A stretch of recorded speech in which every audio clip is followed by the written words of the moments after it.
सज्जनता, सरलता और विद्वता की प्रतिमूर्ति माननीय नमस्कार आदरणीय। हम लोग एक सीरीज चला रहे हैं असफलता के प्रमुख कारण क्या हैं। उनमें से कोई कारण आप में तो नहीं है, उसी विषय पर बात कर रहे हैं। तो पिछले 2 पार्ट आप देख सकते हैं कि उनमें कुछ कारण बताए गए हैं असफलता के। उन्हीं में से आज तीसरा पार्ट है। पहला कारण हो सकता है कि निर्णय को अच्छी तरह से परिभाषित करने की शक्ति की कमी हो।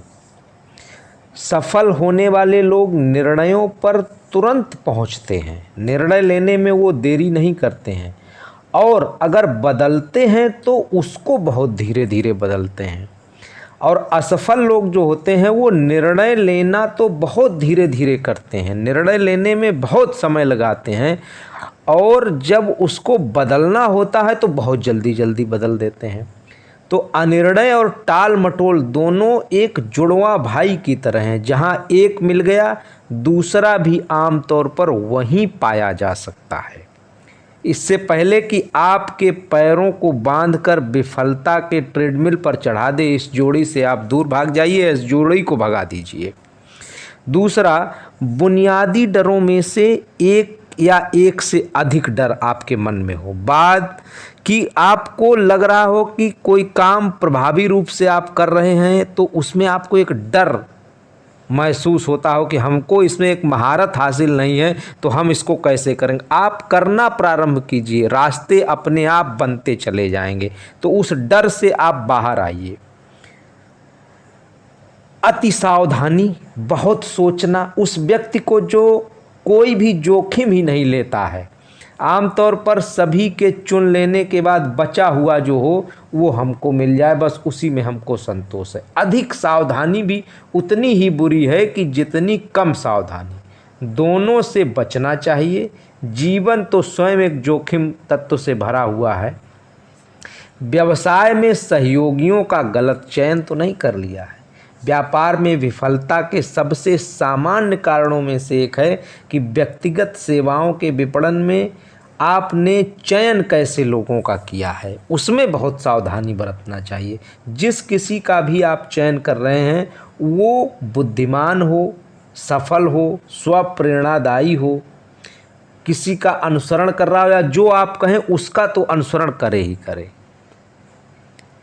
तो ऐसे सहयोगियों का गलत चयन अगर कर लिया तो भी असफलता होगी।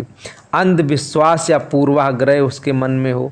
अंधविश्वास डर का ही एक रूप है, यह अज्ञानता का भी एक संकेत देता है। सफल होने वाले लोग दिमाग अपना खुला हुआ रखते हैं, वो किसी से डरते नहीं। अंधविश्वास में तो बिल्कुल नहीं जाते हैं, ईश्वर की सेवा करते हैं, ईश्वर को मानते हैं, लेकिन अंधविश्वास से वो बहुत दूरी बना कर रहते हैं। या आपने कोई गलत पेशे को चुन लिया हो। कोई भी आदमी उस प्रयास के मार्ग में सफल नहीं हो सकता जिसे वो पसंद नहीं करता हो। अपनी पसंद का ही कार्य आपको करना चाहिए। जो भी आप करते हैं वो आपकी पसंद होना चाहिए। जब उसको आप करेंगे उसमें मज़ा आएगा आपको करने में, तो सफलता तो उसके बाद का चरण है। सफलता तो उसके बाद आपको मिलेगी। व्यक्तिगत सेवाएं हों, व्यवसाय कोई चुनना, उसमें आप अपने पूरे दिल दिमाग को अपने को झोंक दीजिए उसमें। गलत लेकिन पेशे को मत चुनिए जिसमें आपका मन न लगता हो। और प्रयास की एकाग्रता की कमी नहीं होनी चाहिए। सभी व्यापारों को थोड़ी थोड़ी जानकारी वाला व्यक्ति कभी भी किसी एक में कुशल नहीं होता है और अपने सभी प्रयासों का ध्यान एक निश्चित मुख्य उद्देश्य पर नहीं लगाता है और वही सफल होता है। जब वो सभी प्रयासों का ध्यान एक मुख्य उद्देश्य पर, जो हमने पहले बताया था कि आप एक निश्चित उद्देश्य लिखिए, अपने अच्छी तरह से परिभाषित उद्देश्य को जब आप लिख लेते हैं, उसी दिशा में पूरा फोकस करते हैं तो सफलता ज़रूर मिल जाती है। और अगर एकाग्रता की कमी नहीं, सारे चीज़ों पर आपका फोकस है, सभी जगह थोड़ी थोड़ी जानकारी, सभी व्यापारों की थोड़ी थोड़ी जानकारी ले रहे हैं, ऐसे व्यक्ति हैं, तो असफलता ज़रूर मिलेगी। आज के लिए इतना ही। ये जीवन अनमोल है और महत्वपूर्ण बात, ये जीवन सिर्फ एक है। इसी सीरीज में कल फिर मिलेंगे। वीडियो अच्छा लगा हो तो चैनल को सब्सक्राइब जरूर कर लीजिए, अपने दोस्तों के साथ शेयर करिए, कमेंट करिए। Thank you.